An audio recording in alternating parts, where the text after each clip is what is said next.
ఓం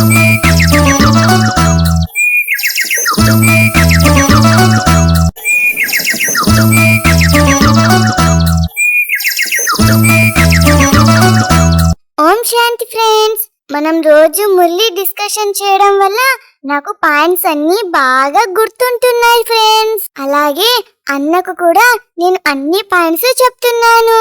సరే, మరి ఈ రోజు కూడా మురళి డిస్కషన్ ని మొదలు పెడదామా? ఈ రోజు బాబా ఏం చెప్తున్నారంటే, ఎప్పుడైతే ఈ పాత ప్రపంచం మీద బేహద్ వైరాగ్యం వస్తుందో అప్పుడే తండ్రి జతలో వెళ్ళడానికి సాధ్యమవుతుందంట. ఫ్రెండ్స్, ఇంకా బాబా ఏం చెప్తున్నారంటే, భగవంతుడి కన్నా రావణుడే తీక్షణంగా ఉన్నాడంట.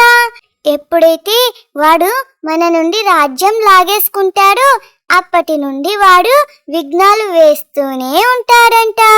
మొదటి నుండి డ్రామానుసారంగా ఈ యజ్ఞంలో విఘ్నాలు వస్తూనే ఉన్నాయంట. రావాల్సిందే.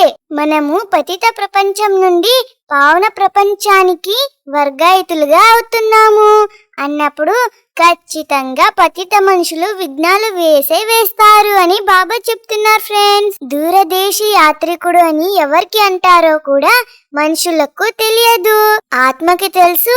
మనం కూడా దూరం నుండి ప్రయాణం చేసి యాత్రికులమయ్యాము. మన ఇల్లు శాంతిధామం అయ్యింది. మనుషులు ఈ మాటలను తెలుసుకోలేదు అంటే ఏమి తెలుసుకోలేదని అర్థం అంటున్నారు బాబా.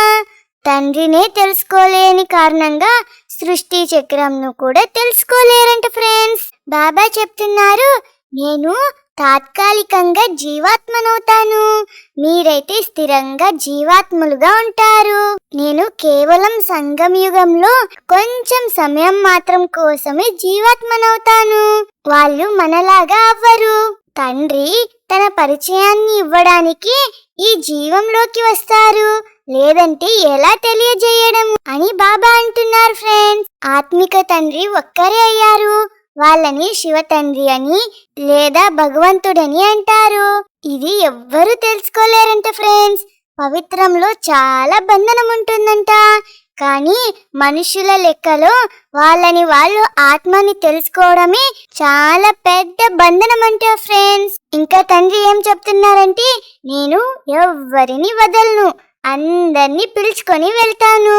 అందరూ వాపస్ తిరిగి ఇంటికి వెళ్లాల్సిందే. ప్రళయం అవ్వదు. భారత ఖండం అంటూ ఉండే ఉంటుంది. భారత ఖండము ఎప్పుడూ కూడా వినాశనం కాదంట ఫ్రెండ్స్. సత్యుగం యొక్క ఆదిలో కేవలం భారత ఖండం మాత్రమే ఉండేది. సంగమ యుగంలో తండ్రి వచ్చినప్పుడు ఆది సనాతన దేవీ దేవత ధర్మాన్ని స్థాపన చేయాల్సి వస్తుంది. మిగిలిన అన్ని ధర్మాలు కూడా వినాశనం అవుతాయంట. మనం కూడా తండ్రికి ఆది సనాతన దేవీ దేవత ధర్మాన్ని స్థాపన చేయడంలో సహయోగం ఇవ్వాలంట ఫ్రెండ్స్. పిల్లలు పాడుతారంట, బాబా మమ్మల్ని కూడా మీ జతలో పిలుచుకొని వెళ్ళండి అని పాడుతూ ఉంటారంట. కానీ తండ్రి చెప్తున్నారు, ఎప్పటి వరకైతే పాత ప్రపంచం మీద వైరాగ్యం రాదు అప్పటి వరకు నేను ఎవ్వరిని జతలో పిలుచుకొని వెళ్ళను. కొత్త ఇల్లు తయారైనప్పుడు పాత దాని మీద ప్రీతి వెళ్ళిపోతుంది కదా, అలాగే ఇప్పుడు కూడా ఈ పాత ప్రపంచం మీద మనకి ఎలాంటి ప్రీతి ఉండకూడదంట ఫ్రెండ్స్. మధుబనంకి వెళ్ళినప్పుడు కూడా మేము బాబ్దాదా వారి దగ్గరకు వెళ్తున్నాము అని తెలుసుకుంటారు అన్నప్పుడు ఇది పరివారం అయ్యింది కదా, ఇది ఈశ్వర్య పరివారం అయిపోయింది. ఆయుధాలన్నీ తీసుకొని వెళ్ళి ఒక చోట దాచిపెట్టారు అని చూపిస్తారు. కానీ ఇవన్నీ దంతకథలు అని బాబా చెప్తున్నారు ఫ్రెండ్స్. పాండవుల రాజ్యం అనేది లేదంటే కౌరవుల రాజ్యం అనేది లేనే లేదు అని బాబా చెప్తున్నారు ఫ్రెండ్స్. వారిద్దరి పరస్పరంలో కూడా ఎప్పుడు యుద్ధం జరగలేదంట. రాజుల మధ్యలోనే యుద్ధం జరుగుతుంది. వీళ్ళంటూ అన్న తమ్ములయ్యారు. కౌరవులు మరియు యాదవులకు యుద్ధం జరుగుతుంది. అంతేకాని అన్న తమ్ములను ఒకరికి ఒకరు ఎలా సమాప్తి చేసుకుంటారు అని బాబా చెప్తున్నారు ఫ్రెండ్స్. ఇంకా ఏం చూపిస్తారు, పాండవులు కౌరవులు కొట్లాడుకొని లాస్ట్ లో 5 మంది పాండవులు మాత్రమే మిగిలినారని చూపిస్తారు. ఇవన్నీ దంత కథలు అని బాబా చెప్తున్నారు ఫ్రెండ్స్. తండ్రి కల్పకల్పము వచ్చి ఒక్క ధర్మస్థాపనను చేస్తారు. హే పతిత పావన తండ్రి, రండి, వచ్చి మమ్ములను పతితుల నుండి పావనంగా చేయండి అని వాళ్ళని పిలుస్తారు. సత్యుగంలో సూర్యవంశి యొక్క రాజధాని ఉండేది. బ్రహ్మ బాబా ద్వారానే విష్ణుపురి యొక్క స్థాపన జరుగుతుందంట ఫ్రెండ్స్. ఇప్పుడు బాబా వచ్చారంటే కమల పుష్ప సమానంగా పవిత్రులుగా అవ్వాలి. గృహస్థ వ్యవహారంలో ఉంటూ కూడా కమల పుష్ప సమానులుగా ఉండాలంట ఫ్రెండ్స్. తండ్రి ఇప్పుడు రావణ రాజ్యంలో వచ్చారు. ఈ శరీరము కూడా పరాయిదయ్యింది. అంటే ఈ శరీరం నాది కాదు అని బాబా చెప్తున్నారు. ఇది నా శరీరము అని మీరు ఆత్మలు అంటారు. తండ్రి అంటారు, ఇది నా శరీరం కాదు, ఇది బ్రహ్మవారి శరీరం అని శ్రీబాబా చెప్తున్నారు. ఈ పతిత శరీరము నాది కాదు అని చెప్తున్నారు ఫ్రెండ్. చాలా జన్మల అంతిమ సమయంలో నేను వీరి శరీరంలోకి ప్రవేశిస్తాను.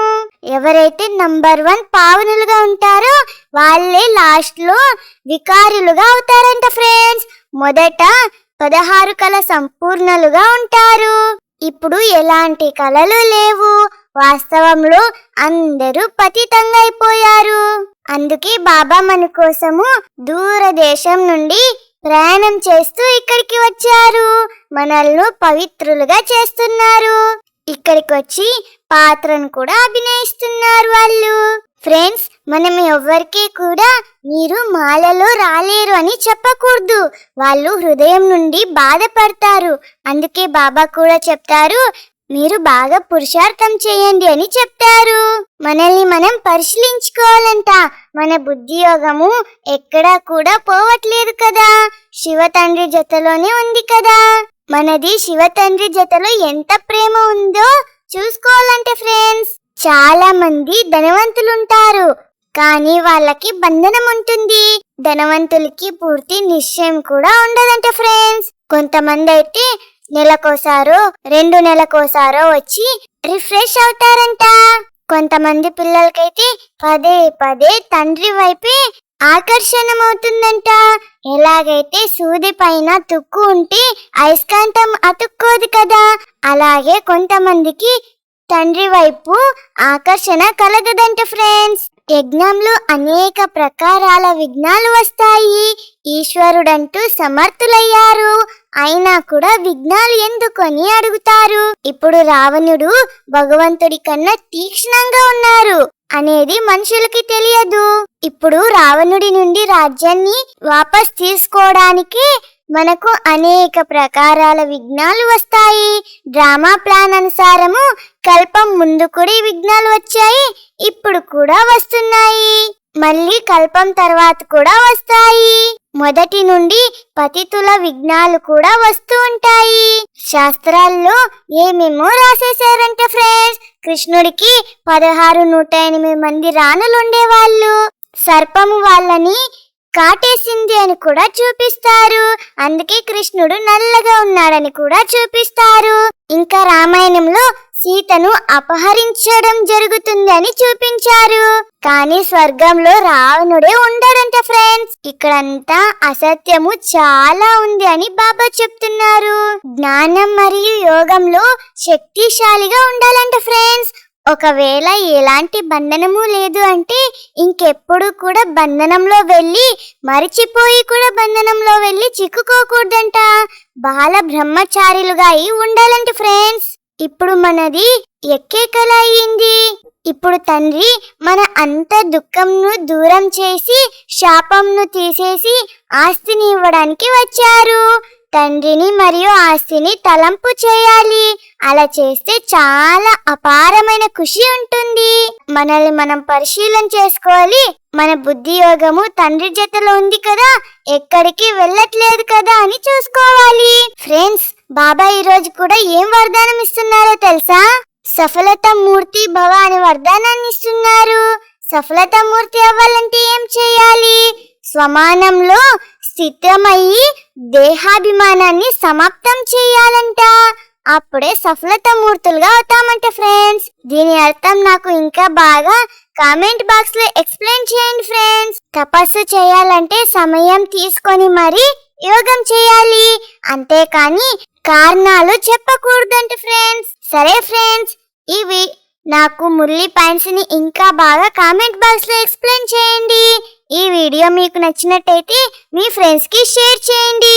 ఫార్వర్డ్ చేయడంతో పాటు లైక్ చేయటం, సబ్స్క్రైబ్ అవటం మర్చిపోకండి. మీ అందరికీ కూడా ఓం శాంతి ఫ్రెండ్స్.